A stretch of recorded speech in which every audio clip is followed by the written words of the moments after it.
MSc semester 3 paper 2 subject है बायोसिस्टेमेटिक्स and taxonomy. Topic है कीमोटैक्सोनॉमी। Synopsis देखते हैं। Introduction, definition, origin of कीमोटैक्सोनॉमी, type of character. ये 2 टाइप के होते हैं। फर्स्ट है केमिकल टेस्ट करेक्टर और सेकंड है डायरेक्ट विजिबल करेक्टर्स। उसके बाद काइंड ऑफ केमिकल अप्रोचेस, उसके बाद है कंक्लूजन, रेफरेंस। तो सबसे पहले हम देखते हैं इसमें इंट्रोडक्शन। कीमोटैक्सोनॉमी टैक्सोनॉमी का इम्पॉर्टेंट पार्ट होता है। इसके अंतर्गत ऑर्गेनिज्म के स्पीसीज का क्लासिफिकेशन एंड आइडेंटिफिकेशन उनके केमिकल सब्सटेंस के बेस पर किया जाता है। इसके अंतर्गत proteins, amino acid, peptides etc का स्टडीज किया जाता है। बॉडी में प्रेजेंट केमिकल कंपाउंड को बायोकेमिकल एविडेंस कहते हैं, जिसके बेस पर एनिमल का स्टडी किया जाता है, जो इवोल्यूशन का रिपोर्ट देते हैं। यह है इसका इंट्रोडक्शन। उसके बाद है सेकंड देखते हैं डेफिनेशन। कीमोटैक्सोनॉमी बायोलॉजी का वह ब्रांच है जिसके अंतर्गत बॉडी में पाए जाने वाले केमिकल कंपोजिशन के बेस पर क्लासिफाइड किया जाता है। ठीक। उसके बाद थर्ड नंबर है ओरिजिन ऑफ कीमोटैक्सोनॉमी। एनिमल किंगडम में किसी भी जीव का बॉडी कई केमिकल से मिलकर बना होता है। इसमें से केवल कुछ बायोकेमिकल प्रोडक्ट को ही इवोल्यूशन का एविडेंस माना गया है। वैज्ञानिकों का मानना है कि बायोकेमिकल जेनेटिक रिलेशनशिप के अधिक विश्वसनीय संकेतक हैं, बिकॉज प्रोटीन होते हैं जीन द्वारा अधिक क्लोजली से कंट्रोलेड एंड एनालिटिकल फेदर्स की तुलना में नेचुरल सिलेक्शन के संबंध कम होते हैं। ठीक। कुछ बायोकेमिकल प्रोडक्ट निम्न हैं जो कीमोटैक्सोनॉमी को आधार प्रदान करते हैं। फर्स्ट देखते हैं प्रोटोप्लाज्मा। Every living cell from a bacterium to an elephant, from a grasses to the blue whale has protoplasm. यद्यपि प्रोटोप्लाज्म की जटिलता एंड घटक लोअर से हाई लिविंग ऑर्गेनिज्म तक बढ़ जाते हैं, बट बेसिस कंपाउंड हमेशा प्रोटोप्लाज्म होता है। यह है प्रोटोप्लाज्म। उसके बाद है सेकंड देखते हैं nucleic acid. DNA and RNA all living organism में प्रेजेंट होते हैं, जो 2 प्रकार के न्यूक्लिक एसिड हैं। ये क्रोमोसोम में प्रेजेंट होते हैं।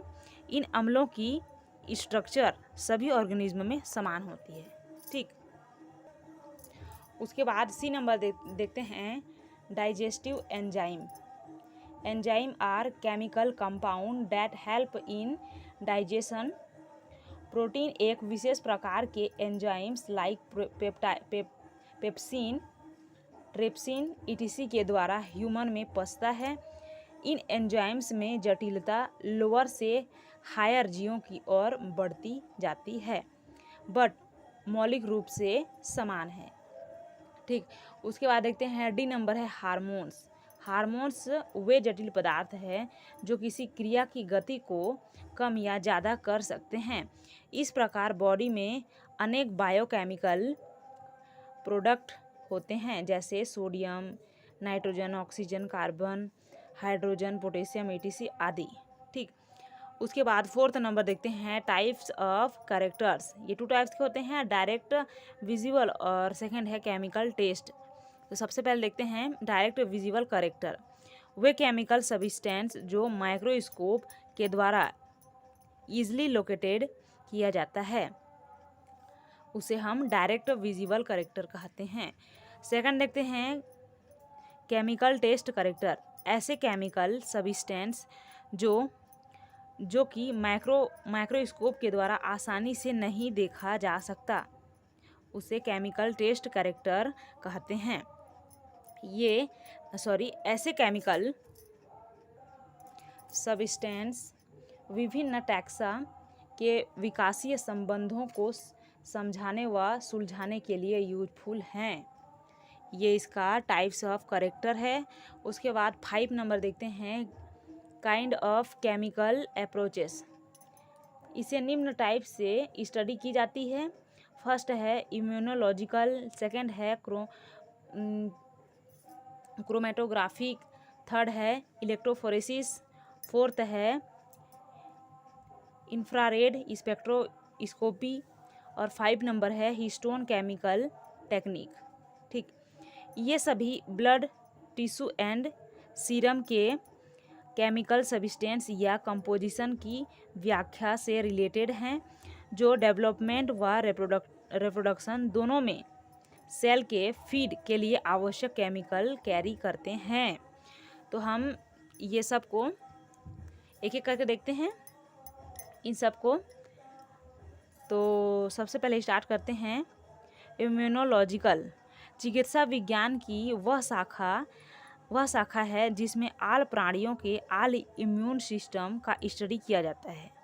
ठीक, उसे हम इम्यूनोलॉजिकल कहते हैं। इसके स्टडी में इम्यून सिस्टम संबंधी आल बड़े छोटे कारणों की जांच की जाती है और स्वास्थ्य के लाभदायक और हानिकारक कारणों का ज्ञान किया जाता है। किसमें किया जाता है? इम्यूनोलॉजिकल में ये सब कुछ का ज्ञान किया जाता है। उसके बाद सेकंड देखते हैं क्रोमेटोग्राफिक। एक ऐसी विधि है जिससे विलेय पदार्थों को अलग करने में प्रयोग किया जाता है। इस मेथड का यूज कलर्स को अलग करने या सेपरेट करने के लिए क्रोमेटोग्राफी का यूज किया जाता है। थर्ड देखते हैं इलेक्ट्रोफोरेसिस। मुख्य रूप से वैद्युत क्षेत्र की उपस्थिति में आवेशित कणों या अणुओं की पृथक्करण पर आधारित है। वैद्युत क्षेत्र में आयन विपरीत आवेश वाले इलेक्ट्रोडों की ओर गति करता है। ठीक, उसके बाद देखते हैं इंफ्रारेड स्पेक्ट्रोस्कोपी। एक ऐसी तकनीक है जो विद्युत चुंबकीय स्पेक्ट्रम के अवरक्त क्षेत्र में कंपन, घूर्णी और अन्य कम आवृत्ति वाले अणुओं को मापती है। ठीक, ये है इंफ्रारेड स्पेक्ट्रोस्कोपी। उसके बाद 5 नंबर देखते हैं हिस्टोन केमिकल टेक्निक। यह टेक्निक सूक्ष्म छवियों को कलर एंड कंट्रास्ट प्रदान करता है। ठीक, उसके बाद 6 नंबर देखते हैं कंक्लूजन। ओवरऑल स्टडी से हमें पता चलता है कि कीमोटैक्सोनॉमी में एनिमल का क्लासिफिकेशन एंड आइडेंटिफिकेशन उनमें प्रेजेंट केमिकल सब्सटेंस के बेस पर किया जाता है। ठीक, उसके बाद 7 नंबर देखते हैं reference. Biosystematics and taxonomy by doctor R.C. Tripathi.